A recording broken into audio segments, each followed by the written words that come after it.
were somewhere around Barstow on the edge of the desert when the drugs began to take hold. I remember saying something like, I feel a bit lightheaded. Maybe you should drive.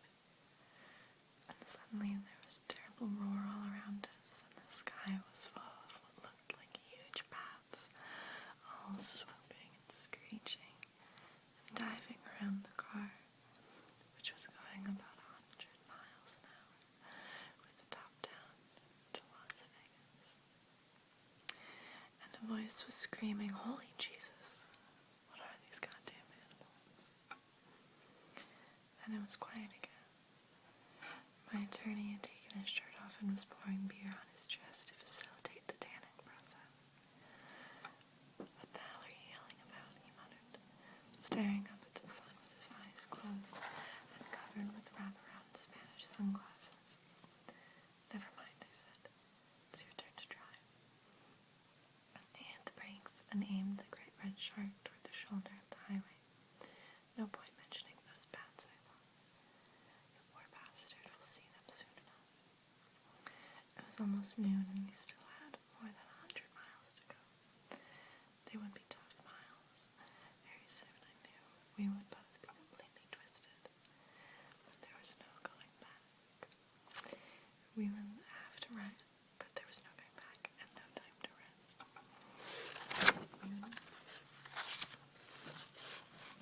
We would have to ride it out. Press registration for the fabulous Mint 400 was already underway, and we had to get there by 4 to claim our soundproof suite.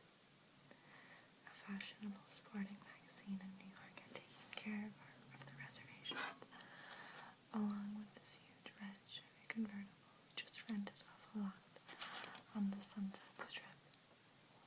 And I was, after all, a professional journalist, so I had an obligation to cover the story, for good or ill.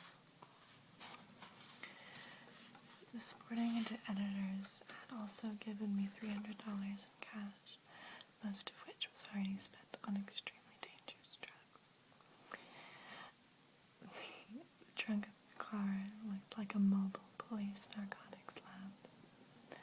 We had 2 packs of grass, 75 pellets of mescaline, 5 sheets of high-powered blotter acid, a salt shaker half full of cocaine, and a whole galaxy of multicolored uppers, downers, screamers, laughers, and also a quart of tequila, a quart of rum, a case of Budweiser, a pint of raw ether, and 2 dozen amyls. All this had been rounded up the night before, in a frenzy of high speed driving all over Los Angeles County. From Topanga to Watts, we picked up everything we could get our hands on. And not that we needed all that for the trip, but once you get locked into a serious drug collection, the tendency is to push it as far as you can. The only thing that really worried me was the ether. There is nothing in the world more helpless and irresponsible and depraved than a man in the depths of an ether binge. And I knew we'd get into that rotten stuff pretty soon, probably at the next gas station. We had sampled almost everything else, and now, yes, it was time for a long snort of ether, and then to the next 300 miles, to the next 100 miles, in a horrible, slobbering, sort of spastic stupor. The only way to keep alert on ether is to do up a lot of amyls, not all at once, but steadily, just enough to maintain the focus at 90 miles an hour through Barstow. "Man, this is the way to travel," said my attorney. He leaned over to turn the volume up on the radio, humming along with the rhythm section and kind of moaning the words, "One toke over the mountains, sweet Jesus, one toke over the line."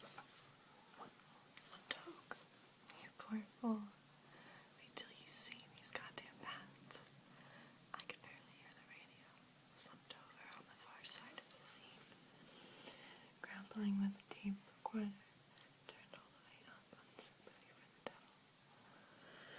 That was the only tape we had, so we played it constantly, over and over, as a kind of demented counterpoint to the radio, and also to maintain our rhythm on the road. Constant speed is good for gas mileage. For some reason that seemed important at the time. Indeed, on a trip like this, one must be careful about gas consumption. Avoid those quick bursts of acceleration that drag blood to the back of the brain. My attorney saw the hitchhiker long before I did. "Let's give this boy a lift," he said, and before I could mount any argument, he was stopped, and this poor Okie kid was running up to the car with a big grin on his face, saying, "Hot damn, I never rode in a convertible before." "Is that right?" I said. "Well, I guess you're about ready, eh?" The kid nodded eagerly as we roared off. "We're your friends," said my attorney. "We're not like the others." "Oh, Christ," I thought, "he's gone around the bend." "No more of that talk," I said sharply, "or I'll put the leeches on you." He grinned, seeming to understand.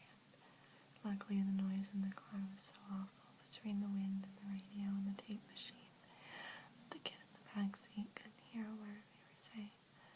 Or could he? How long can we maintain, I wondered. How long before one of us starts raving and jabbering at this boy? What will he think then? The same lonely desert was the last known on with the Manson family. Will he make that grim connection when my attorney starts screaming about bats and huge manta rays coming down on the car? If so, we'll just have to cut his head off and bury him somewhere, because it goes without saying that we can't turn him loose. It'll report us at once to some kind of outback Nazi law enforcement agency, and they'll run us down like dogs. Jesus. Did I say that? Did I just think it? Was I talking? Did they hear me? I glanced over at my attorney, but he seemed oblivious, watching the road, driving on Great Red Shark, along at 110 or so. There was no sound from the back seat. Maybe I'd better have a chat with this boy, I thought. Perhaps if I explain things, it'll rest easy. Of course, I leaned around in the seat and gave him a fine big smile, admiring the shape of his skull. "By the way," I said, "there's one thing you should probably understand." He stared at me, not blinking. Was he gritting his teeth? "Can you hear me?" I yelled. He nodded. "That's good," I said, "because I want you to know that we're on our way to Las Vegas to find the American dream." I smiled. "That's why we rented this car. It was the only way to do it. Can you grasp that?" He nodded again, but his eyes were nervous. "I want you to have all the background," I said, "because this is a very ominous assignment, with overtones of extreme personal danger. Hell, I forgot all about the spear. You want one?" He shook his head. "How about some ether?" I said. "What?" "Never mind. Let's get right to the heart of this thing. You see, about 24 hours ago, we were sitting in the polo lounge at the Beverly Hills Hotel, in the patio section, of course. We were just sitting there under a palm tree when this uniformed dwarf came up to me with a pink telephone and said, 'This must be the call you've been waiting for all this time, sir.' I laughed and ripped open a beer. The beer can foamed all over the back seat while I kept talking. And you know, he said, he was right. I'd been expecting that call, but I didn't know who it would come from. Do you follow me?" The boy's face was a mask of pure fear and bewilderment. I blundered on. "I want you to understand that this man at the wheel is my attorney. He's not just some dingbat I found on this trip. Shit, look at him. He doesn't look like you or me, right? That's because he's a foreigner. I think he's probably a Samoan. But it doesn't matter, does it? Are you prejudiced?" "Oh, hell no," he blurted out. "I didn't think so," I said, "because in spite of his race, this man is extremely valuable to me. He glanced over at my attorney, but his mind was somewhere else. I went to the back of the driver's seat with my fist. This is important, goddammit. This is a true story. The car swerved sickeningly and then straightened out. Keep your hands off my fucking neck, my attorney screamed.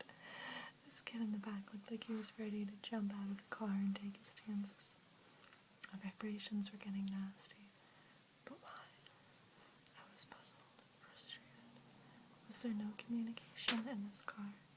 Had we deteriorated to the level of dumb beasts? Because my story was true, I was certain of that, and it was extremely important, I felt, for the meaning of our journey to be made absolutely clear.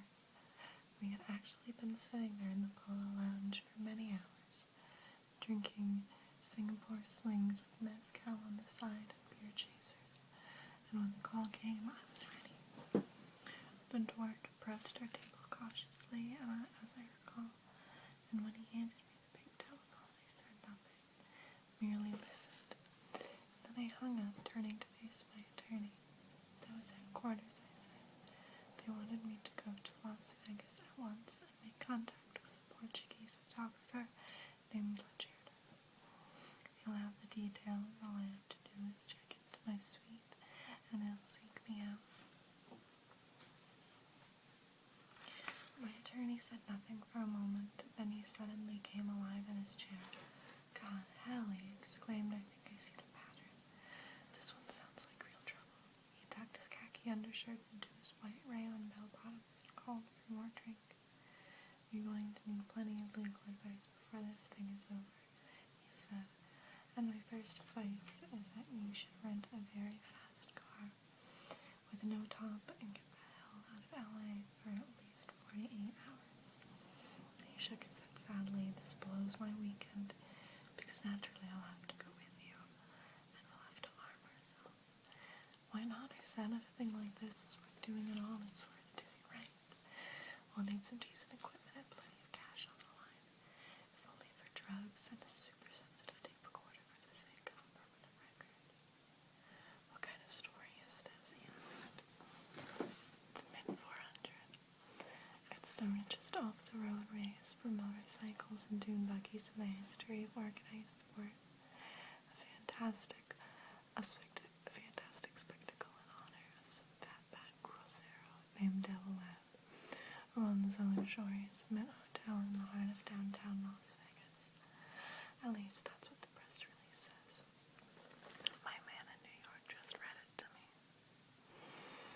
Well, he said, as your attorney, I advise you to buy a motorcycle. How else can you cover a thing like this, right? Righteously. No way, I said. Where can we get hold of a Vincent Black Shadow? What's that? A fantastic bike, I said. This new model is something like 2,000 cubic inches, developing 200 brake horsepower at 4,000 revolution per minute on a magnesium frame with 2 styrofoam seats and a total curb weight of exactly 200 pounds. That sounds about right for the king, he said. It is, I assured him. The fucker's not